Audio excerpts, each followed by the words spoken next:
Welcome back to Bombastic Nation and Ting and Ting and Ting. I'm Mr. Giant and I'm back with some more vibes for all you. Yes, And I hope you guys are having a great day out there. Life is good, things are great. You know what I mean and Ting. But I have this new one here coming up here that I wanted to think of because I'm in a revolutionary mood. And I think the reason why I think of revolution is because the anniversary of the revolution on my island was in March. So I guess the revolution thing was subconsciously planted in my head because it was the commemoration, I should say. This one here is called the Haitian Revolution, the Slave Society Extra Credit #1. So I think there's like 6 or 7 of these. So I'm really excited to see the depiction that come out of here because this Haitian Revolution, when was that? 1804? I don't remember, but it was taught prominently in schools back home. So this is kind of like a refresher type thing for our brains really do. So I'm kind of excited to see how it's depicted here. Let's go ahead and YouTube and simmer. From one of the few enslaved men who speak. Let's start from the beginning. 1791. Only a year before, the man had been a warrior in the Congo. Captured by his enemies, he was sold into slavery, crammed into a festering ship's hold. More than 1 out of every 7 captives taken died before they ever saw western shores. But he's one of the lucky ones. He at last makes it to the plantation, where he will likely die. He learns this from one of the few enslaved men who speaks his language. They will be raising sugarcane, a dangerous and exhausting task, with the harvest season lasting from December to July. Half the new arrivals will die of disease before the year is out, and if they try to escape, they face punishments ranging from whipping to amputation. The men who harvest the cane have cuts all over their bodies. The women who process it are missing arms from the crushing machines or have massive burns from the boiling vats of sugar. The death rates are so high, his guide says. Plantation owners don't bother providing food or clothing. They just buy more enslaved people when the current group is worked to death. But not for much longer.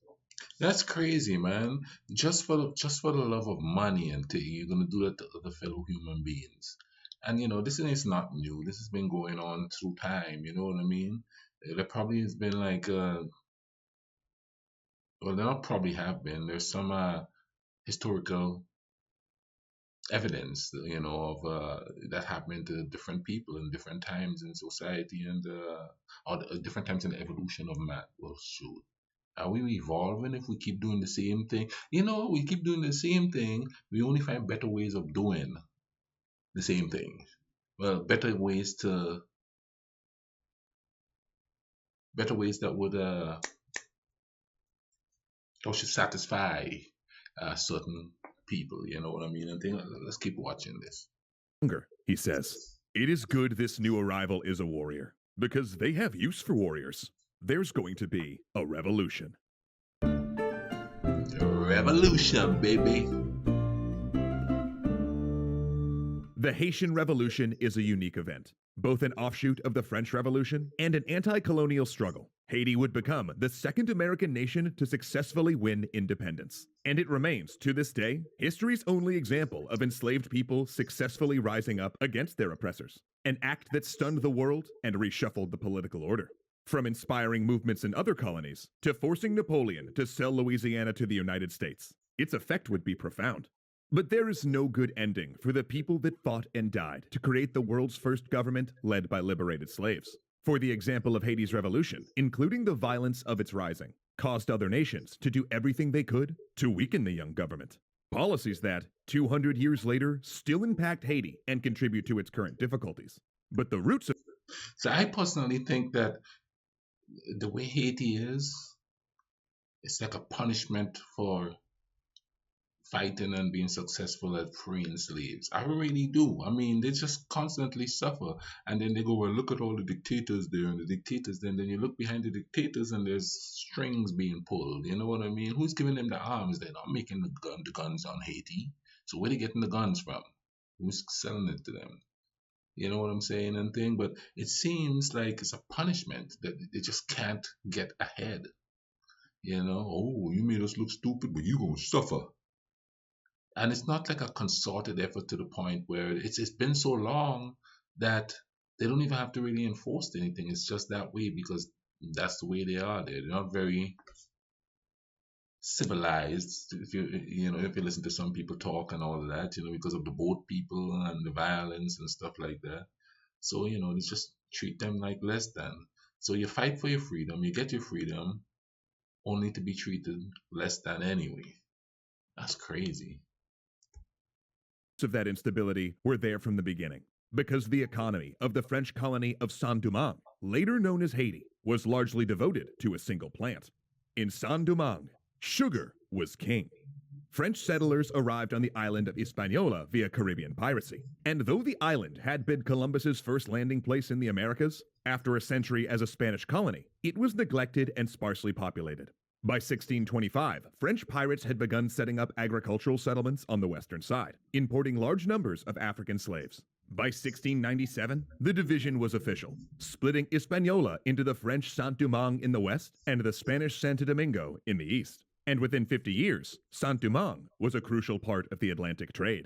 Because Saint-Domingue, as it turned out, was the ideal place to grow three products that Europe and its North American colonies couldn't get enough of. The first was indigo, a plant that produced a rich blue dye.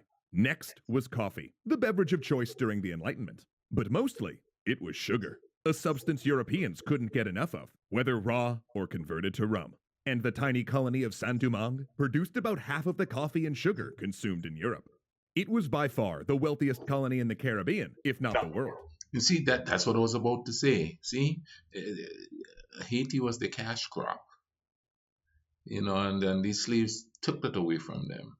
So, there's gonna be repercussions, according to this one comic, there's gonna be repercussions, but you know what I mean? And I think he's alluding to what I just said, it's like they're still being punished, kind of, sort of.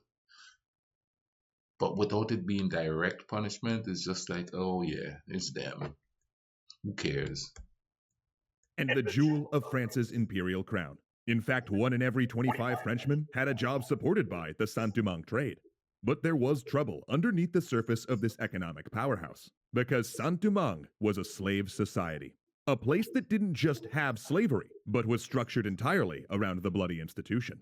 And the different classes of people living in the colony all had different and overlapping grievances that would all explode once the burning fuse of revolution moved from America to France to the island itself. Revolution. So when the revolution exploded in Saint-Domingue, it was not a single revolt, but multiple different risings focused on different issues, as much a civil war as a popular uprising. Now, this gets really complicated and nuanced fast, but to understand what's going to happen, we have to give you a rundown of how society on Saint-Domingue stood in the 1780s, right as revolution was starting to brew in Paris. Right for revolution. So, we're going to look at 3 parts of Saint-Domingue's population: the whites, the free people of color, and the enslaved. The white plantation owners, known as the Big Whites, lived in huge estates. The city of Le Cap in the colony's north looked a little like Paris, with street grids and a massive theater. Their sons and daughters dressed in the most current fashions, and read newspapers brought daily from Paris. In fact, many of these Big Whites didn't even live in Saint-Domingue, preferring rather to hold court in huge estates in France, while others managed their land and finances.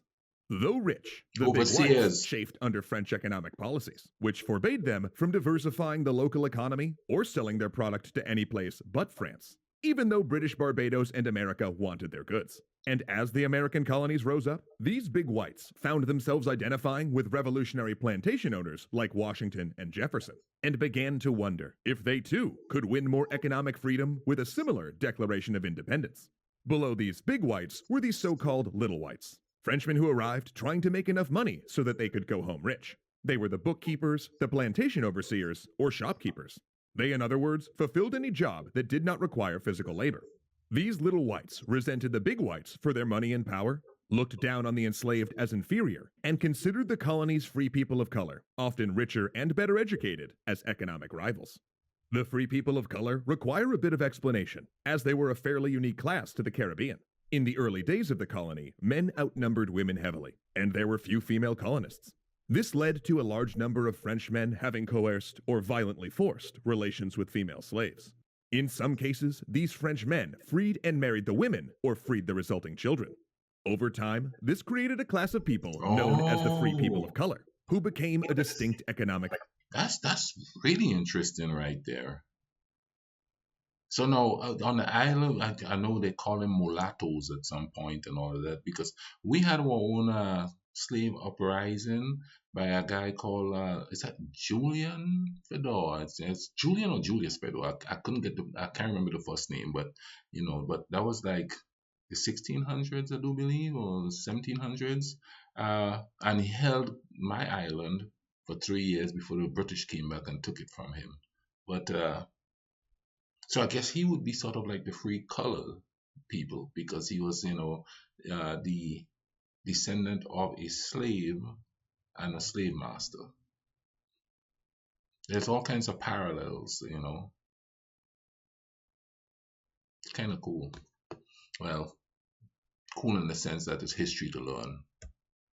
Force. You see, under the laws of France, the free people of color were not equal. They couldn't vote, for instance, but they could hold land and inherit property. And unlike the little whites, who were always taking their earnings back to France, the free people of color stayed put and built multi-generational fortunes. As a result, many prospered, often coming to own plantations with their own enslaved workforce. Indeed, new arrivals to the colony from France often crossed the color line to marry into this group due to their wealth and local connections. Like the big whites, they dressed in French fashion, or at least they did, until a series of racist apartheid laws championed. See, I didn't know that was going on. That's I just learned something new there. The free color were marrying interracially and stuff on the island back then because the one group think, hey, I'll gain favor if I marry that person. That's interesting. By the little whites and sweeping in after an aborted 1758 slave revolt came into force. These new laws barred them from public office, disallowed wearing European-style clothes, and restricted where they could live. Official documents had to indicate that they were colored, since many of these people of color might only have one black grandparent and could easily pass for white. And bizarre charts tracked blood quantum to figure out exactly how black someone was. With a fairer system still within living memory, the free people of color would see the French Revolution as an opportunity to gain legal equality as citizens. Though don't mistake that for abolitionism. They often saw themselves as separate from the recently arrived enslaved and opposed the idea of emancipation. And then there were the enslaved, a group that outnumbered all the other groups 10 to 1, and a population that died so fast due to disease, mistreatment, and the tortures of forced labor that a third of all enslaved people kidnapped from Africa went to Saint-Domingue. Wow. Recently arrived from different areas, they spoke a common French Creole and developed Vodou, a system of religious beliefs that melded African religious elements with Catholicism. And while any open resistance was put down with violent punishments, including being See the meshing of Catholicism, and he said voodoo, but it's voodoo. So, but yeah, you could see that even on my island. Certain things I grew up watching people do, thinking it's Catholicism, and it was taken from our ancestors. It's crazy how what they did is they couldn't really practice their religion. So what they did is they say, I'll take your religion, but I'll mesh the old religion into the new religion and keep some of my ancestors' religious traditions, I guess. being thrown into boiling sugar, eaten alive by insects, or blown up with gunpowder. The enslaved developed other methods of economic sabotage. In some cases, they might go on strike, disappearing until a particularly cruel overseer was fired. And groups of escaped slaves, known as Maroons, lived in the mountains, raiding plantations for supplies and carrying out guerrilla warfare. But there were also more everyday forms of resistance: slow work, faking illness, or pretending not to understand tasks. Tactics that proved so effective that the colony's white population were thoroughly convinced that the enslaved were stupid and lazy. An attitude that caused them to fatally underestimate the threat when these people rebelling, and because they're rebelling, they think they're lazy and stupid. So you see how a narrative could start. They're lazy. They don't want to do anything. No, they don't want to do anything because you're not hooking them up right. You know what I mean? But you want to justify your cruelty and stuff. And as a matter of fact, you see that in with businesses as it is now. You know what I mean? Because I always just hear they're lazy, they're lazy, they're lazy. You know, and there's people working 40, 50, 60 hours a week that are not to make ends meet, just to make ends meet. That's not to get vacation money or nothing like that. That's just to pay the bills and get food. The revolution came, and the battered enslaved turned their machetes to a different use. Because while there were divisions in class, even among the enslaved, they did have a unifying cause.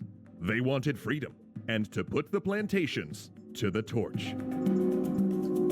Special thanks to our And I'm telling you, man, I'm really excited to watch the rest of this one because I mean, I'm learning some new stuff, but it's like the re-education of the giant, you know what I mean? Because like I said, this whole Haitian Revolution thing was prominently taught to us on the island and thing because it's trying to make us be proud that we rose up and fight against the plantation owners and thing like that. But anyway, man, you guys don't stop watching my stuff. Click in the bottom here, just click there.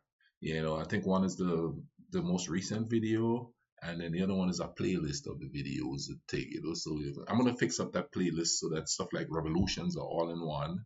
You know what I mean? Specific historical stuff is in one.